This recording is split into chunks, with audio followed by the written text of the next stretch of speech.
good. All right, here we go. 3. But here, on the very rim of known space, justice is a long way away.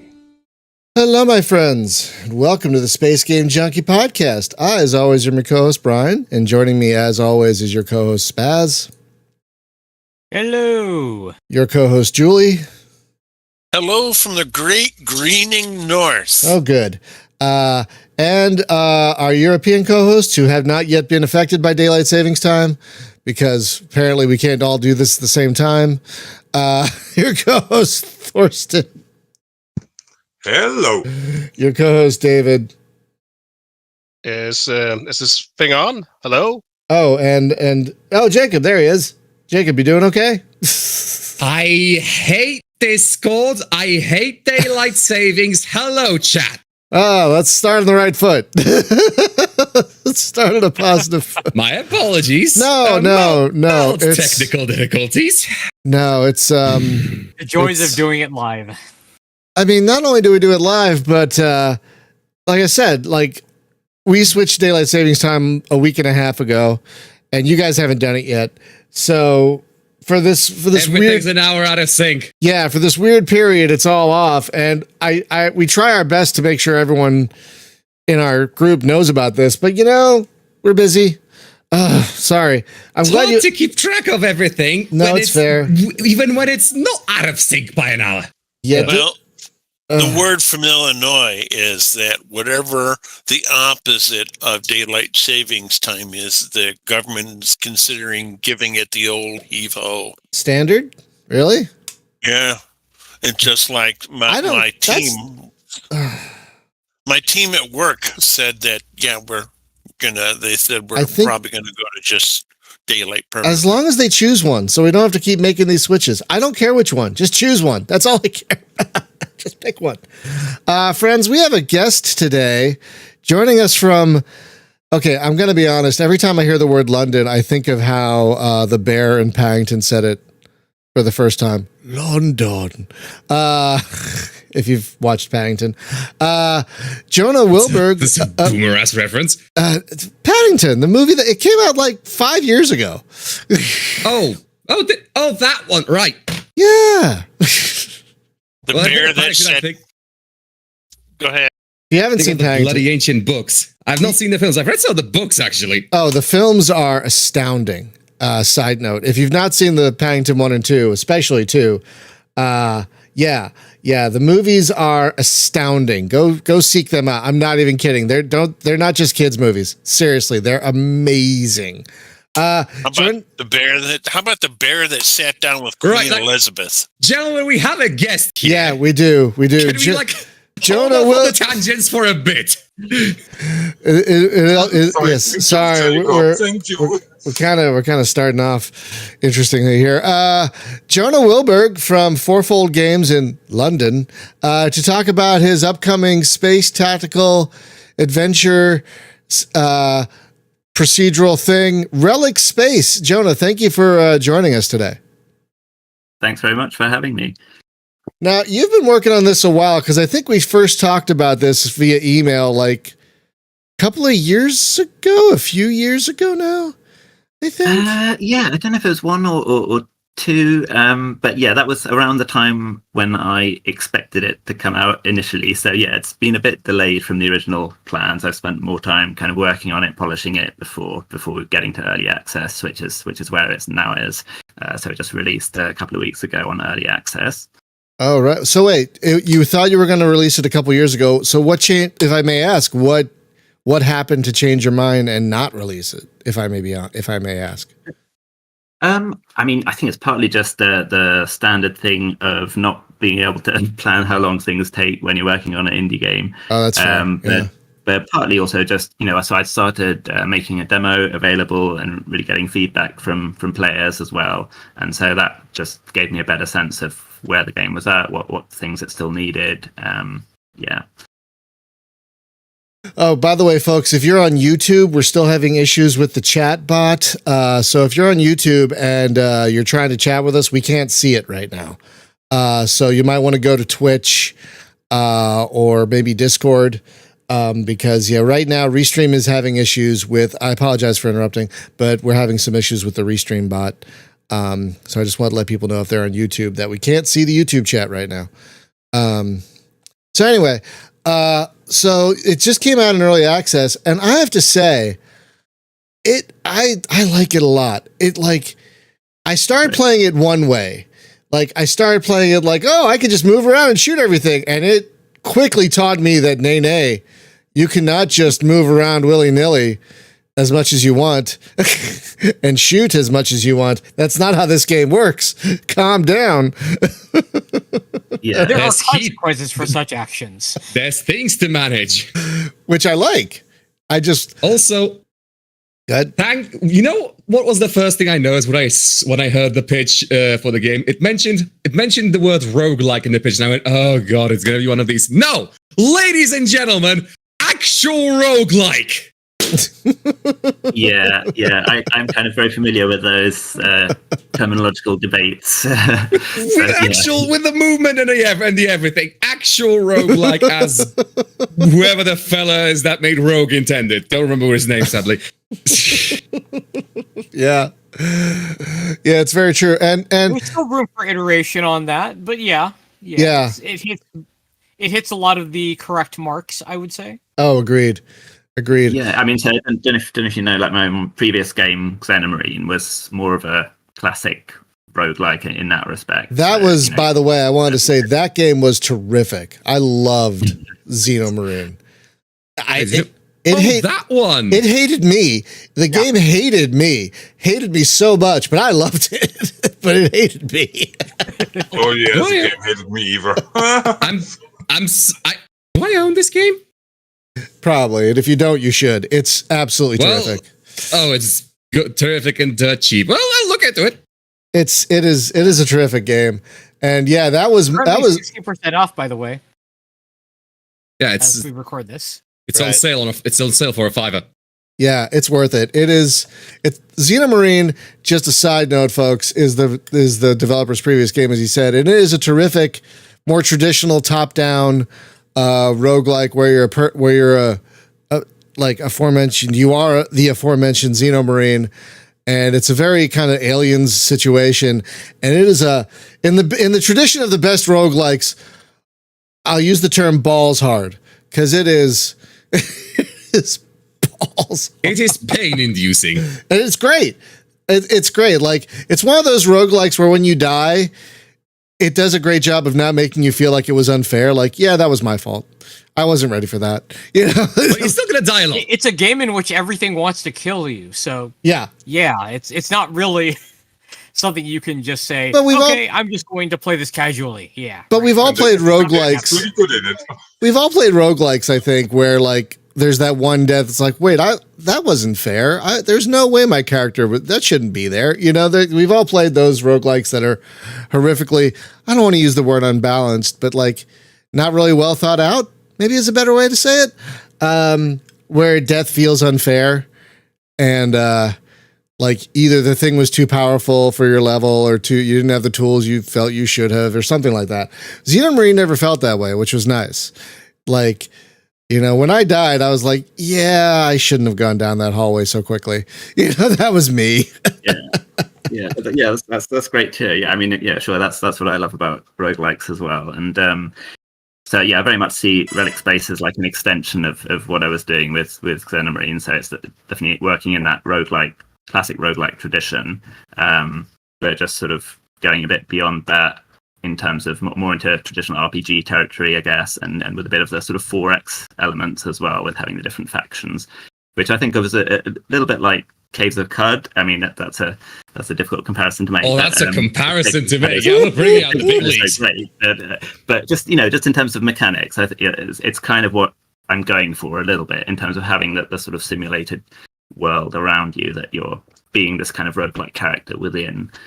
Yeah, I really did like that, where you're going around doing missions and you get little alerts that this faction did this and this faction, built that and whatnot. And I really appreciated how alive that made the universe feel. And you also did that well with the star map, where you go to systems to pick missions, and you have the different colors on the systems to show that they're in conflict.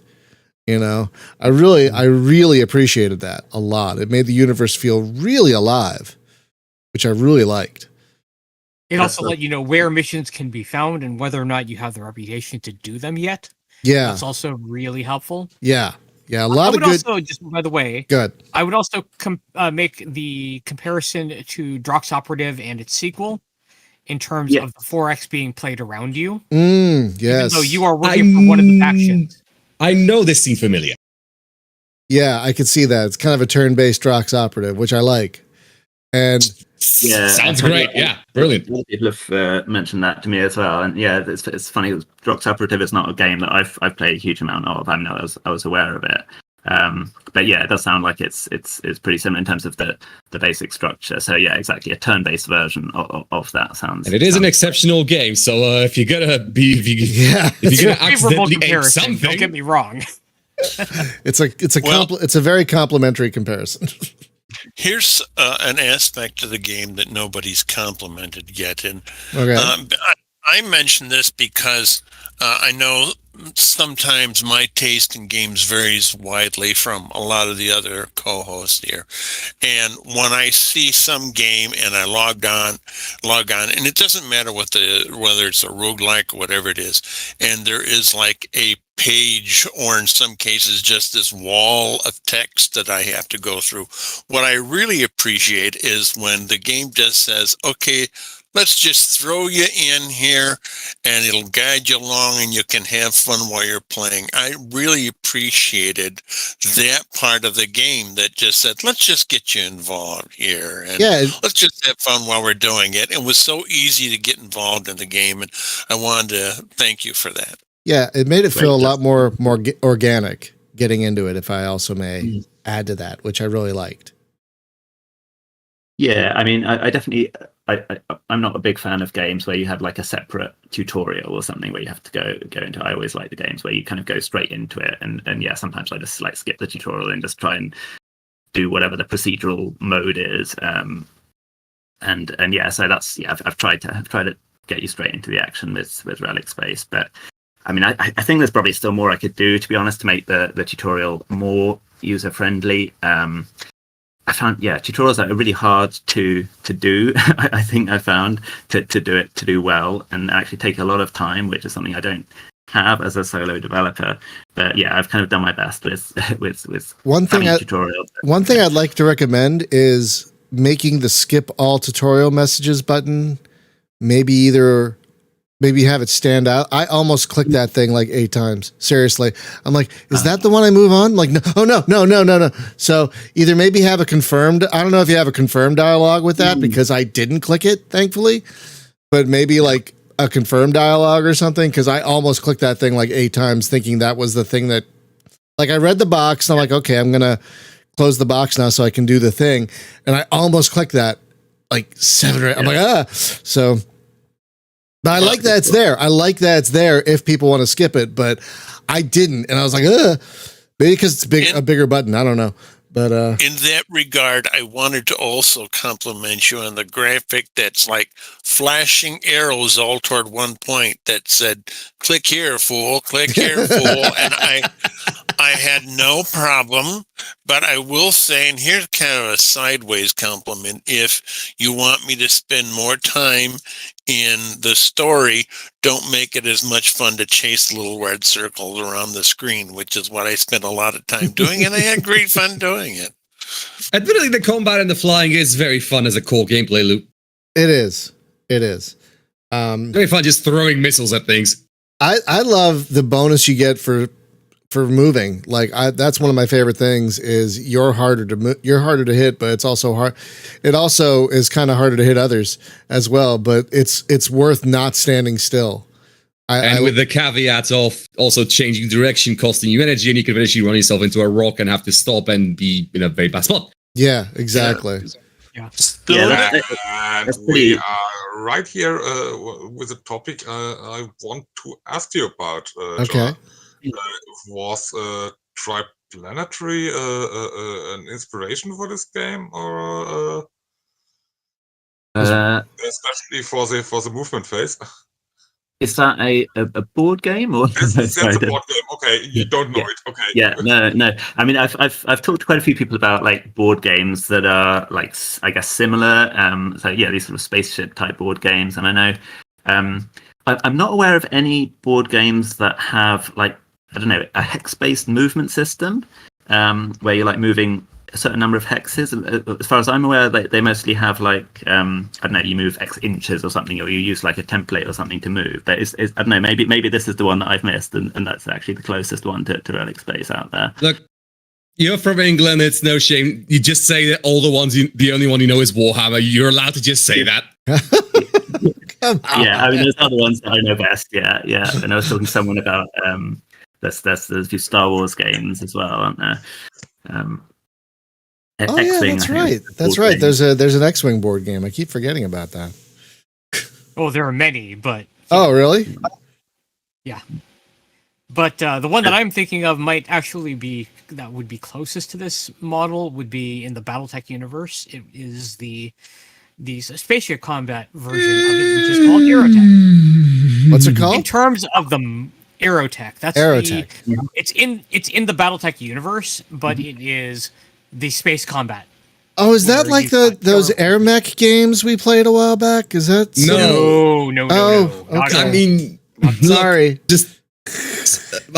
Sorry, Spaz, you brought out some repressed memories and none of them are pleasant. God in heaven, the Aerotech is awful. Oh, really? It's terrible. It's so bad. Oh, no. Given the time it was designed, yeah, I'll give you that. But there was also a Top Gun game that was in the same rule set, and you could actually merge the two. Wait, Top Gun, Top Gun the movie? Yes. Top Gun? Wait. Yes. Wait a minute. Yes. Sorry, Jonah. Sorry, Jonah. Hang on a second. Sorry. Wait, there's a Top Gun game that you can merge with a BattleTech game. So, because I wasn't present for the time, what the fuck was going on in the 80s? A lot. The 80s was weird. I'll give you the very quick rundown. The designer of BattleTech also designed the Top Gun official board game. That's why it was able to be merged with Aerotech and BattleTech. Just to give you an idea. Okay. Tangent over. We're done. Sorry, Jonah. This is what happens when you have. This is when you have six. This is when you have six people with widely varied interests. You could get even more creative. You could combine it with Renegade League and Interceptor. You could. What? Yes. No. Tangent over, I beg of thee. Sorry. Anyway, so Jonah, we were just saying that we really like the movement system in your game. It's very It's very intuitive, but it also it's clear, which is very important for a game like this. It's very clear. Mm-hmm. I love how clear everything is. Like, oh, this is going to cost this much energy. This is going to cost this much energy. Oh, you just lost your movement bonus. You know. Yeah, like, that's great to hear. And yeah, I mean, I think the movement bonus is absolutely key to the game, actually, because that's kind of what gives you this incentive to keep moving and make it like I mean, this is what I was going for, really, like a realistic, semi-realistic space battle experience, but translated into this sort of, grid-based. Yeah, I'm going to be honest. In some ways, this is going to be a big compliment. It reminds me of a turn-based Free Space 2. Because you have all these energy factors, you have amazing situational awareness, you have all these tools at your disposal to deal with the situation at hand. So that's what I was thinking as I was playing. I'm like, this really reminds me of like if I was playing the Free Space 2, but a turn-based top-down game. So, yeah, exactly. And so that's something I felt sort of hadn't really been done before. Not really, no. And so yeah, that's. My approach to game is sort of generally, I think these kind of core mechanics are like really what defines a game. So in a sense, I think it's exactly these mechanics that we're talking about that is like really at the heart of the game. It's a space flight simulator for people with poor reflexes, to accidentally bring this back to when we had Ad Astra on board a couple of weeks ago. Yeah. Who wants to take their time making decisions, tactical decisions? It's a nice way of putting it. Yeah. Well, I wanted to say to those who, like me in the audience, might be off-put when you see that says, "Oh, turn-based." When I found out that I could set the weapons on automatic, do some of the little quests to upgrade my ship, and then go back to chasing the little circles around the screen, then all of a sudden the turn-based thing didn't matter, and it was like, wow, this is fun. It doesn't matter that it's turn-based. I'm gonna get chase these circles until they get the better of me, and I had a lot of fun doing it. Yeah, turn-based, but it can also be very fast-paced. Wait. You guys are talking over each other. Jonah first. I mean, I think maybe what is, it can be quite fast paced in that sense. The gameplay, even though it is turn based, once you start just sort of moving around, and it's sort of so I'm going for this kind of like smooth, fluid turn based movement, a bit like Jupiter Hell is kind of like what I think of there sometimes, where it's sort of translating these classic roguelikes, but into this sort of 3D with fluid animations. So something similar to that, and that gets quite fast paced as well. And also, I appreciated the fact that when I got myself in trouble, I could do sort of the virtual equivalent of telling Scotty to repair my engine so I could run away again. Yeah. Exactly. And I also love how you can run toward enemy friendly territory and get some help if you have the ability, which is also nice. And the AI is actually helpful. Yeah. And now, one thing I wanted to say about your game, besides the movement is wonderfully fluid, especially for a turn-based game. I love how you have bits of space terrain. Not enough space combat games have terrain. I mean, they might have the occasional asteroid here and there, but you have asteroids and gas fields and all kinds of things that not only give you cover but can be used offensively as well. I really like. I think I won a battle because I lured an enemy to a gas cloud and then shot the gas cloud, and that was that was terrific. I mean, that's pretty important in it because space is pretty empty in real life, right? So having a space game can be quite difficult if you're designing a game, because it's like, where's the terrain? If in a traditional RPG, you've got all these things you can hide behind, cover and everything, but so you need like an equivalent of that ideally in a space game, which is why I think the sort of setting I've got works quite well for that. That everything's been destroyed, everything's turned into like asteroids and debris, so it kind of makes sense as well that there's lots of that floating around. But it's kind of there for the gameplay really, so that you've got that equivalent of what you'd have in a sort of medieval RPG there on the turn-based grid. Yeah, giving yourself that cataclysm that just destroyed everything is a great excuse to have actual space terrain that works really well, I have to say. So that's fantastic. Well, I spend a good deal of time chasing bad guys around asteroids, and they likewise spending time chasing me around asteroids. And that added a nice aspect to the game rather than just the big empty hex field that I've seen in the past from places in games. Yeah, exactly. I also appreciated that you could, if you had your weapons on automatic, you could decide whether or not to fire any of them before movement, because that could change your tactics. Say, for example, you start the turn next to an enemy you want to move away from. You can fire your lasers before moving, then move, and then fire something else. Say your enemy your enemy is about to explode and you want to move into the hex they're in right now. So you blow them up and then go ahead. Well, the other reason I mentioned it is because some weapons have damage fall off at distance. So, true. Yeah. Knowing when to do that makes a big difference. Yeah, exactly. It took quite a lot of trial and error to get to exactly the right I guess user interface for that kind of thing, because it needs to be ideally you make it balanced and make firing before and after possible, but it also needs to be intuitive in terms of like what buttons are you pressing, where are you clicking. So that was one of the hard bits from the game development point of view, to getting that working. It's implemented very well. Thanks. Yeah, there's so much here that I really like. Now, I wanted to ask about the missions because there seem to be quite a lot of them. Are they procedural or are they all handmade? So there's this sort of sequence of tutorial missions in the game at the moment where, if you use default settings, then you've got these tutorial missions which take about an hour, I guess. You go through them, and those are the sort of handcrafted, scripted ones. And I'm planning on adding more of those, with these sort of classic sci-fi type story in them.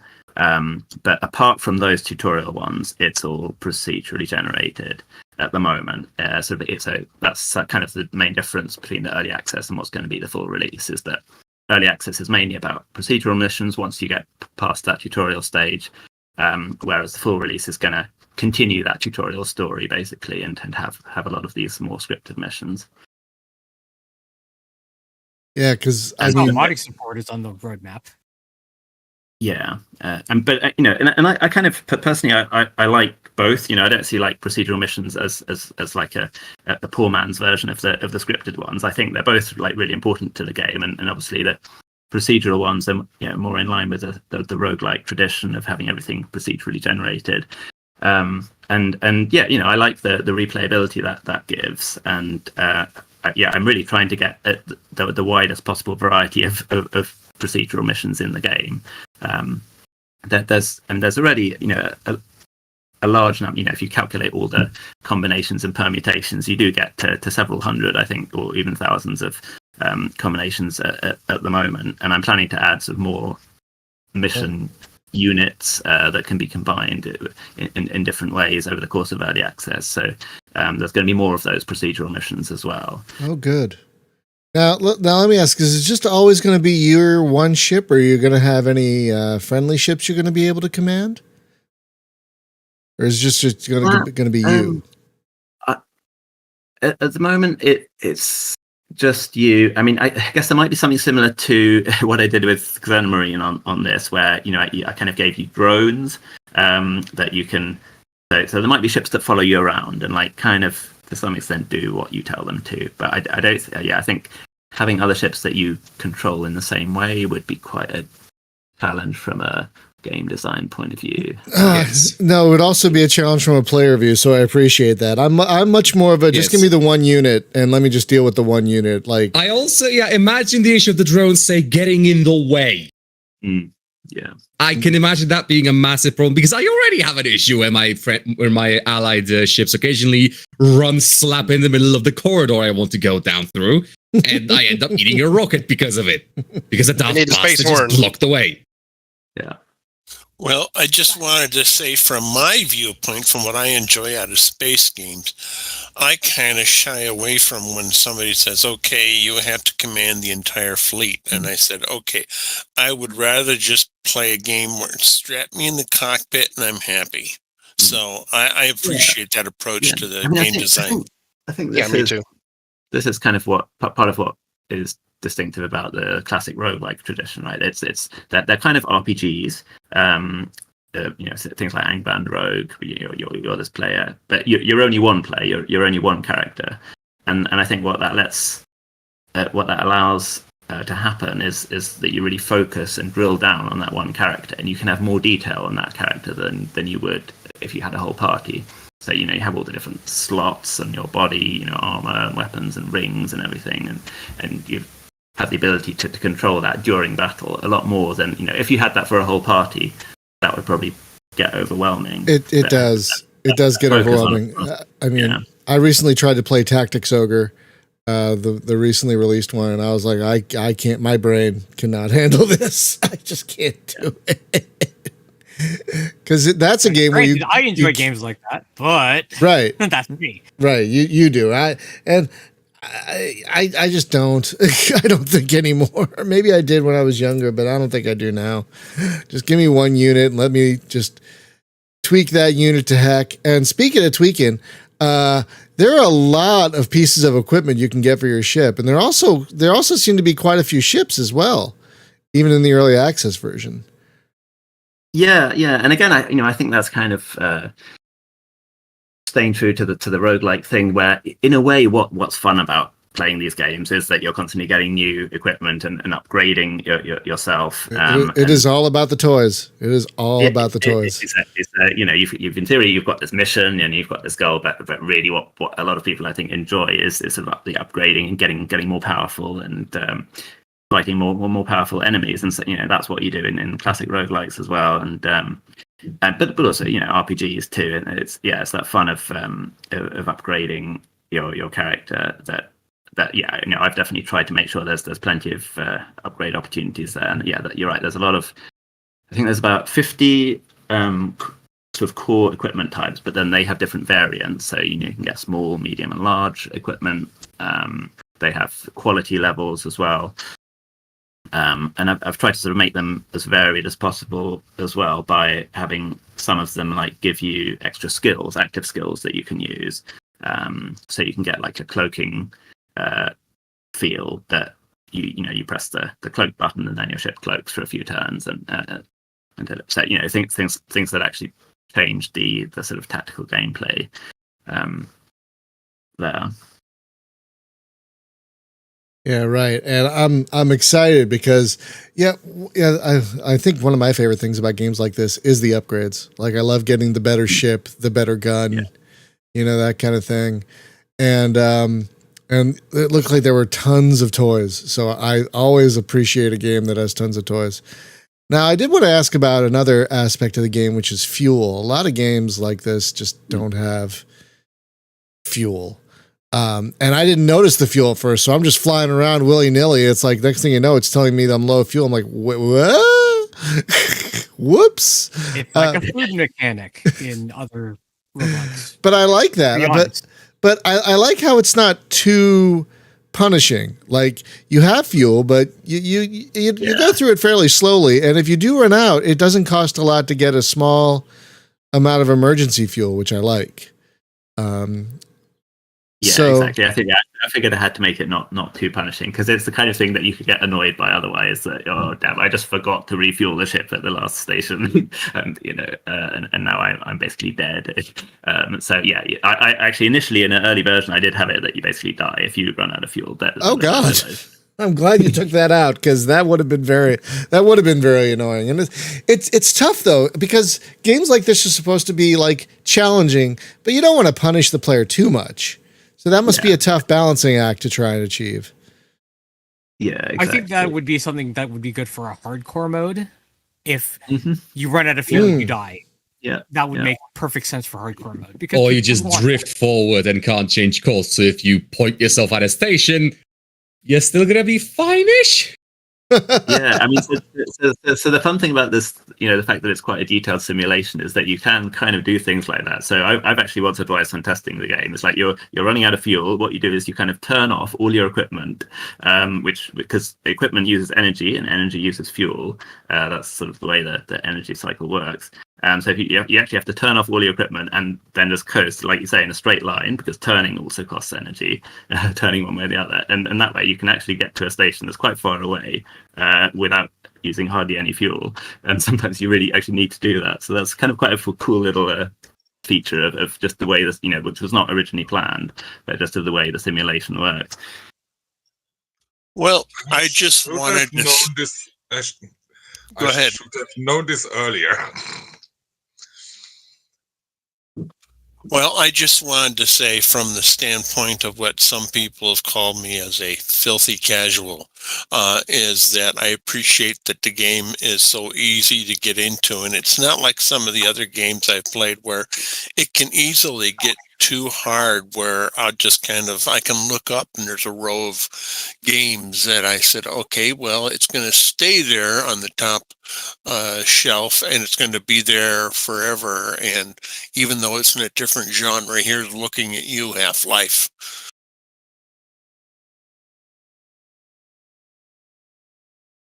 I can't play Half-Life either. I just can't. or Total War, but also what I wanted to thank you for is the whole reputation system, because it adds a lot more depth to the game that I really appreciate. Even if it's just, I need to work my reputation up so that I can get more goodies to blow up more ships. Yeah, yeah. And funnily enough, I think one of my inspirations for this game is kind of oddly is Civilization, and which I'm a big fan of the Civ series. And I think one thing I'm trying to sort of do from them is just have lots of different layers of goals that you're trying to do at any one time. And I think that's partly what generates the kind of one more turn feeling that you get in good games. Is if you've got these sort of 7 or 8 different layers of things that you're trying to achieve, including things like reputation and the missions and the victory points. And so, yeah, you're always kind of thinking of one or the other. And so you complete one, but you've still got some of the other things that you're still trying to achieve at the same time, which keeps you motivated. What I first brought that to mind was when I started the game, and I mean, I haven't got 6 hours in like Spaz does, but and I was playing this game and said, "Oh, cool! Now you've earned small cannons," and I said, "Great, let's blow up things better." So, and I admit I'm a casual player, and that's kind of why I enjoyed something that's so easy to get into. Yeah, great. I also appreciate that the world kind of moves on without you if you're getting distracted by shiny things and you're just going off and fighting, but not actually completing missions for your faction. The world kind of moves on without you, and events keep on happening as time goes on. Yeah, that's right. And again, I kind of think there of the sort of different types of victory you can get in a Civ game. That was maybe like part of the inspiration for that you can do whatever you like in a Civ game, but at the end of the day, you're still trying to get to that certain point. And yeah, it kind of gives you that goal, and gives you that sort of time pressure to which I know actually some people actually don't like. Some people prefer to have that purely free play type game mode where you don't really have any overarching missions. It's sort of an open world thing where you can go and do what you like. And I am planning to introduce something like a game mode more like that for those players during early access too. But yeah, I did want to have that kind of overarching goal because I think that helps with the motivation and with the sort of wanting to keep playing. Well, at least in this release version or the early access release version, you have an endpoint to go to in a game, and then of course, since you're planning on doing a sandbox style mode later on, that's something that people who have already completed at least one run of the game can jump into and just play infinitely. Yeah, that's true. And actually, even already at the moment, you can choose to continue playing after you've completed the victory point condition. So you can kind of do that already, I should say. So how does the factional stuff work exactly? Is it a background simulation that's fully running behind you, kind of like we talked about with Drox Operative? I don't know how Drox Operative does it, but it's a background simulation. All the other factions are basically kind of doing things that's similar to what you're doing. So they're kind of doing missions behind the scenes in a way where they're trying to build a part of a station. They're attacking other stations from other factions. And that's something that actually happens, that if they win a battle against another station, that station actually becomes their station. So if you visit it on the map, you'll see it's actually changed color, kind of thing. But they're also just doing things that increase their stats. So every faction has these 6 stats, which kind of have an impact on things like how likely they are to ambush you, how likely they are to do other faction events like taking over a station. But they also just generate victory points through these faction events as well. So you're kind of, that's where you're most obviously competing against them, on these military and economic victory points. And so you can think of all the factions as sort of trying to get to that victory point threshold before you. Yes, it's, to be honest, the way that the simulation works at the moment, that they're not really responding so much to what you're doing, but it's more what you do, that the missions that are generated for you do respond to kind of what they're doing. So if one of those factions pulls ahead in a particular way, then you'll get like a mission that helps you sort of combat that. It gives you more points in that faction. So yeah, that's part of the simulation as well. I dig it because I really like how the universe, like Spaz was saying, continues to move on, and you don't want to get too distracted. But there's just so much to do, which I like. Yeah, I'm really glad to hear you say that because from my point of view, it's still only early access, and I'm planning to add a lot more. Oh, good. Oh, good.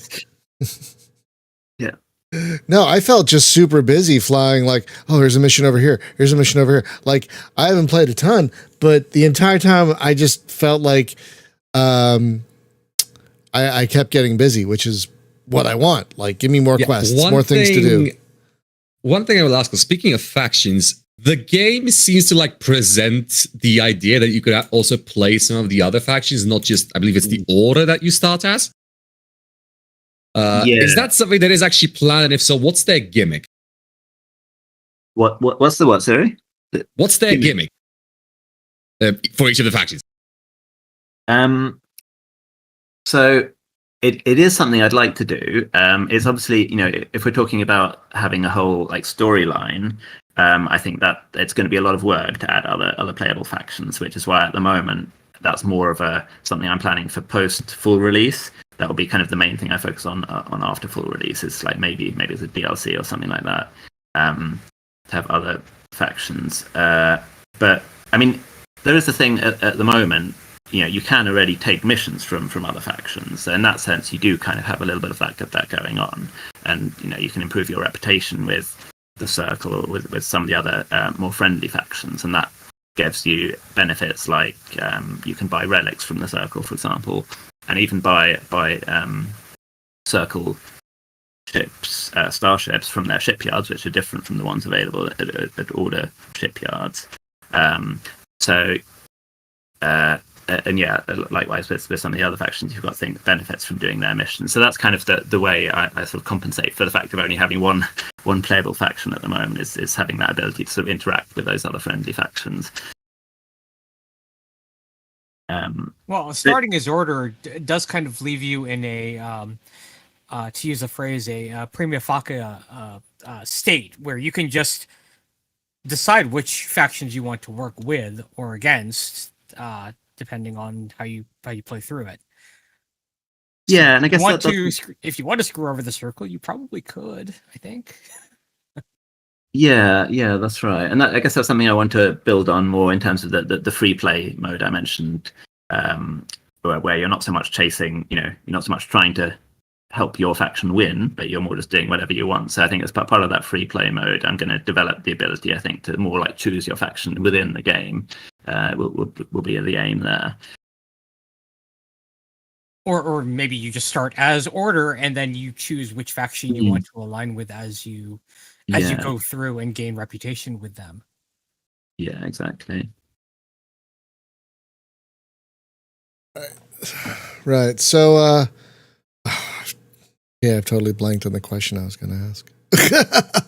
That's the problem doing this live. I'll throw out a suggestion. Go ahead. I'll throw out a suggestion. Since I saw someone post on the Steam forum about carriers as a possibility, and I understand it would be really difficult to implement, but I thought of a way that it might work using drones as a weapon system. So you load the drones as a weapon system, you fire that off toward your enemy target ship, and then it just lands on their space and stays with them, continuously doing damage. Yeah, until it gets shot off. Yeah, that's kind of what I've been thinking as well as a way of doing something like that. Exactly, I had pretty much exactly the same idea. Yeah. If I may say, Spaz, almost like the fighters in Star Survivor, maybe. A little bit, yes. They detach from your mothership and then attack what you're currently targeting, basically buzzing around. Right. In this case, you just designate a target and then say, "Go, make that thing disappear." Yeah, or they just become like friendly ships, right? So other, like some of the other factions do have drones already at the moment, and so let's say you just kind of spawn a drone that's friendly to you next to you, So it kind of goes back to that point about controlling a single ship, but you can have like other ships that help you. So yeah, I think that's another way of doing it as well. Okay, that reminded me of my question. I don't know if it's in the game now and I missed it, or if you're thinking of adding it, but is there going to be any kind of boarding mechanic where you can capture ships for your faction? Maybe not control them directly, but like you can capture a ship for your faction, and then it goes back to your base and gets repaired and used for your faction. Is that going to be in there at all? Quite possibly. Yeah, I've been thinking about that recently in terms of that may well come into the story, and so I'll probably end up making that mechanic. Quite how it works in terms of the sort of general mechanics, I'm not quite sure yet. So yeah, you mean like you'll be able to pilot that ship? Is that what you're thinking? No, I was thinking like well, maybe if you want to, like you can transfer your flag, over to, like you transfer you can transfer ownership of that ship over. Like you still only command one ship at a time, but like you can either like take over the new ship and send your old ship back to base to be used for your faction or something like that. Or you could like have your faction take it over. Like, I don't want this ship, but I'll have my faction take it and it add it to their overall forces. Something like that. You know what I mean? Yeah. Or you get a reward. Or if you don't even want it on the map, or if you want it on the board, you just get a reward for turning it in. You know what I mean? Like maybe that kind of thing. Yeah. I mean, I don't think I think of it as boarding probably, because the idea is like you're just a single pilot in the ship, so you're not going to be like necessarily having a boarding party, but yeah, controlling, capturing another ship, disabling, and making it so your faction can pull it back to the station, something like that. I think. Yeah, exactly. Something like that would be really great. Yeah, because that kind of thing is always fun. Yes. If I may continue on that topic, don't the game already have that fleet point as well? Maybe this could counter that. Maybe. Yeah. I see what you mean.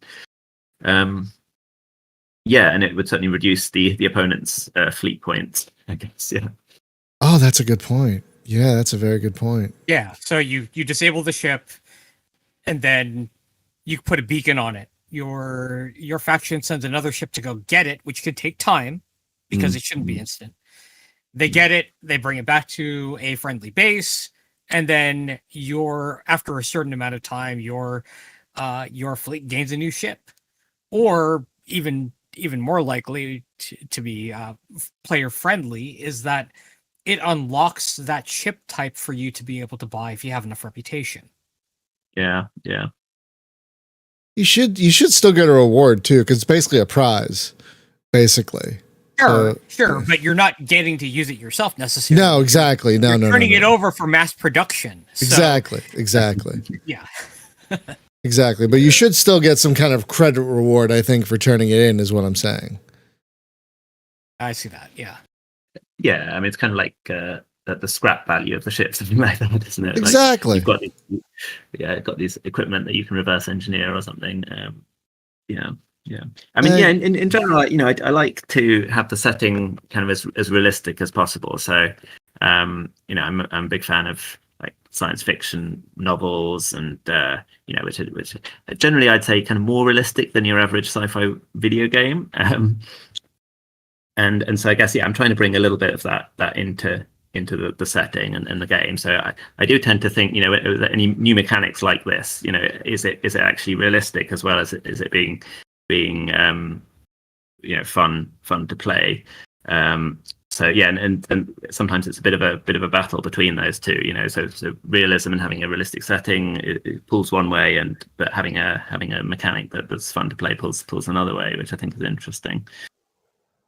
No, that totally makes sense. Since I'm a great science fiction fan myself, what were the influences for the game? I'd say, well, yeah, I kind of have to say, 40K probably was an influence, but which is not a great like hard science fiction thing. But I really like Ian M. Banks' novels, and I think if you go a bit deeper into like the lore, which isn't really that much in the game yet, and it'll come more during early access.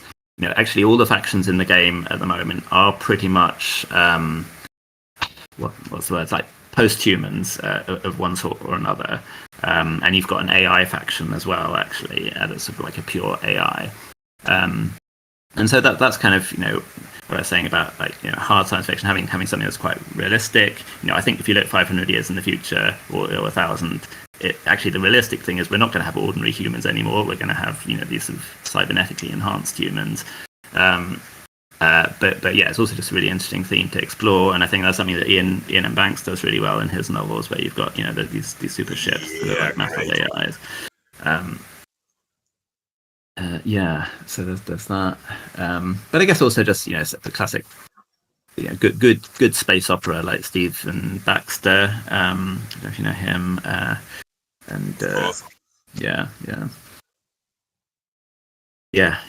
That's kind of where I'm coming from. Yeah. Okay, thank you. So how far along is the game right now? Like it's in early access, but like how much longer would you say until, if you had to guess, would you say until it's ready for release, or do you have a plan in mind, or do you have like a rough? I've got a roadmap that I recently published on the Steam page, which I'm not promising to stick to exactly, but it's a 13-month roadmap, and I'm going to be flexible about it. But the main thing, like I was saying, during early access is going to be adding a lot more story. A sort of full storyline that you can complete missions to experience, and that will bring with it more random missions as well. Because basically, whenever I sort of build some new mechanic that can be used for the storyline, I can start building that into the random missions as well, increase the variety there. So that's the single biggest thing that will be different in the full release. But also, it's just more of everything as well, more equipment, more ships, more pilot skills in particular is the big area, which I think is most in need of more skills. So that's actually going to be the priority for the first few months is really increasing the number of pilot skills available. So this is like the sort of RPG character progression thing where you learn new skills separate from your ship. So things like being able to suddenly move 2 squares, two tiles, or getting a buff to certain weapon types. Oh, that sounds awesome. Since I'm going to have to go here soon, I wanted to sneak in one more question, and that is, you talked about like the sandbox mode, and that's something I can really appreciate, because there have been some games like this that, I won. I want to keep going. And, on the other hand, it can go too far where it's like the whole Civ Anonymous thing, one more turn. So I guess I'm curious to find out if the whole sandbox thing is going to be in the game when it goes full release. Yeah, I mean, I'll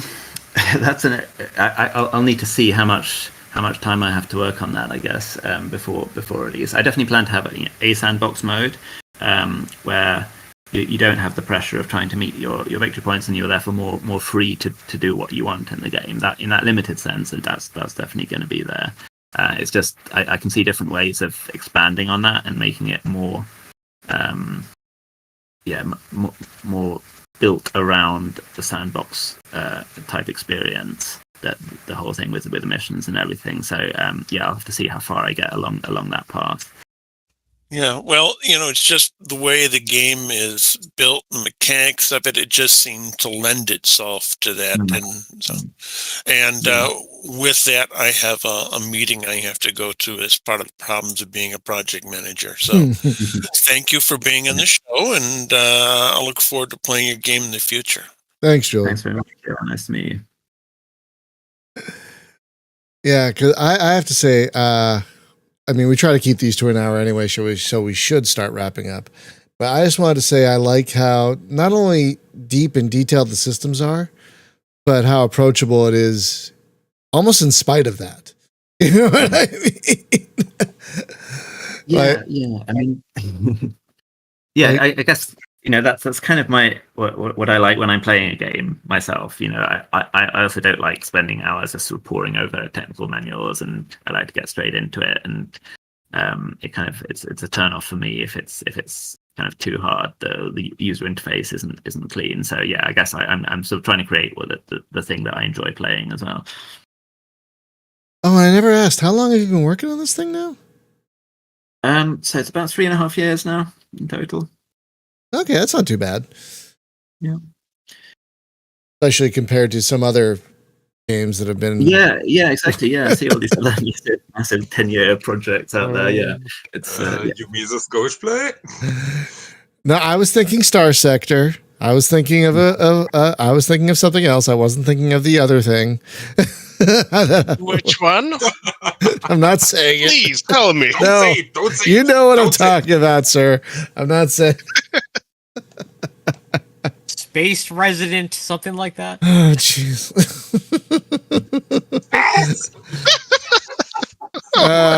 Outer Space Apartment Dweller. That's what I was thinking of. Yes, that's one. I get you. Okay. Hey, there was that one time you fell through the ship. Oh, So technically, yeah. yeah. Anyway. Yeah. Anyway, yeah, we should start wrapping up. So, Jonah, I want to thank you for thank you. I want to thank you for taking the time to come on and talk about Relic Space here, folks. Relic Space is currently in early access on Steam, and even though it's in early access, don't let that fool you. It's got a lot going on already. It's got a ton of gameplay. Like, you've already played 6 hours, Spaz, and I could see myself playing many, many hours because there's just all these missions to do, all these fights to get into, all this trouble to be had. So there's a lot to like here, especially if you like turn-based tactical space combat, of which there really isn't enough. I mean, there's a lot of real-time stuff and everything, but like turn-based tactical on this kind of level, these kind of games are few and far between. I mean, there's Concealed Intent and Last Federation, maybe? Maybe? Kind of. It was sort that of. turn-based. Yeah, kind of. Yeah, kind of. That's really it. No, there may be some others, but there aren't a lot of games of this ilk. So that's the great thing about space games, is that it can fill just about any little niche, and it's great to see another game of this type that's so well thought out, because it is really well thought out in a lot of ways. So it is both equal parts complex and approachable. Yeah. So yeah. don't let that scare you off, really. Yeah, there's a lot going on, but it's very easy to get into. Even an idiot like me can play it. So if an idiot like me can play it, anyone can play it. Easily. So yeah, Jonah, thank you so much for coming on. And again, guys, the game is Relic Space. It is currently available now on Steam Early Access. Just go buy it. It's great. You'll like it. Just go get it. And next week, we're going to talk about ambitious indies and indie developers. There are a lot of great developers out there, but some of them, like the Treese brothers, like the developer of Spaceborne and Spaceborne 2, we think they're androids. And so we're going to talk about that kind of thing next week, because I don't think they sleep. So that's what we're going to talk about next week. So we'll see you for that. Have a great day, everyone. Be safe, be well. Please, if you haven't already, please get vaccinated. I can't believe I have to keep saying this, but I'm going to keep saying it because we're still in a pandemic. And as always, thank you to our patrons. We will see you next time, y'all. Bye-bye.